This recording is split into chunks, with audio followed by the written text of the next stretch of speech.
السلام عليكم ورحمة الله وبركاته. إحنا كل سنة وأنتم طيبين، رمضان طبعًا على الأبواب، وأهم حاجة عندنا طبق الفول في السحور. أهم حاجة في الفول عندنا يا جماعة نوعه، نوع الفول هو اللي بيفرق معانا جدًا في طعم الفول. الفول ده اللي هو البلدي، المصري بتاعنا البلدي، مش المستورد. بتبقى حبايته فاتحة ومبططة كده شوية، وبيبقى لونها فاتح أوي. دي كانت قبل النقع، اللي في إيدي دي دلوقتي دي بعد النقع، بتتنقع من 12 ساعة، عشان الفولة البلدي بتبقى من جواها ناشفة، فمحتاجة تتنقع شوية. هاقول لِك بقى على 4 اختيارات ممكن تضيفيهم على الفول.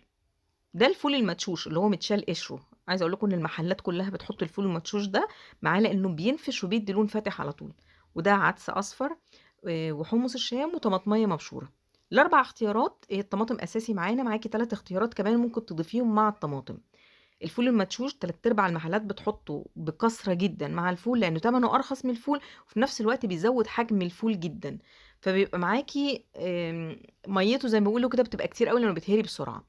أنا حطيت الفول بتاعي في الفوالة، وهاحط معاه من ال4 اختيارات دول هاحطهم كلّهم تقريبًا معلقة من كل نوع. أنا باحب جدًا حمص الشام مع الفول، بيدّي له طعم كده والقوام بتاعه بيبقى حلو أوي. على فكرة في ناس كمان بتحط كمان معلقة رز كمان بتغسلها وتحطها. أنا حطيت معلقة من كل نوع، وحطيت معاهم الطماطماية اللي هي أساسًا البيزك الأساسي معانا اللي هتستمر، يعني ممكن تضيفي معاها أي حاجة تانية بقى براحتك. هنحط له مَيّة سخنة. في كمان حاجة بقى، لو أنتِ مستعجلة وحابة إن أنتِ تنجزي الفول بتاعِك بسرعة وعايزاه ما ياخدش وقت معاكِ على النار، تحطي له يا دوب معلقة كربوناتو صغننة خالص، ربع معلقة كمان.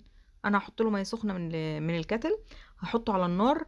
أول ما يغلي وخلاص هتشيلي الريم اللي هيطلع على الوش بتاعه، هتغطّيه وتهدّي عليه النار خالص.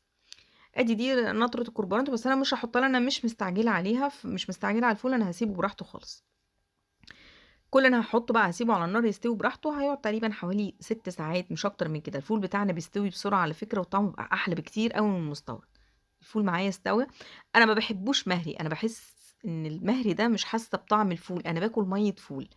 أنا باحس إن الفولاية كل ما تفضل سليمة، كل ما طعمها بيبقى أحلى وأقوى فيها. حتى حمص الشام كمان معاكم أهو باين فيه. شايفين كده لونه عامل إزاي؟